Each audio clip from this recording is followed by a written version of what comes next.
Bakit mas maraming nagsasabi na mas masaya yung childhood ng mga batang 90s kaysa sa ngayon? Bakit mas maraming nagsasabi na yung mga batang 90s mas swerte sila kasi mas masaya yung mga naging childhood experiences nila? Simple lang.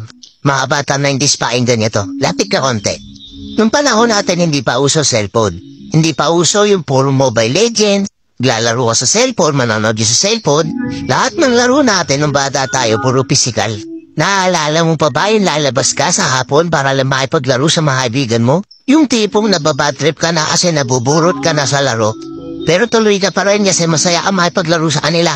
Yung tipong lalabas ka ng alas 3 ng hapon hanggang alas 6 hindi ka na pwede magpagabi kasi mapapalo ka. Pero yung maiksing oras na yun para makapaglaro ka, pakiramdam mo ang haba-haba na. Naaalala mo pa ba? Pagdali mo sa eskwela, madaling-madali ka kasi may papanoorin ka pa.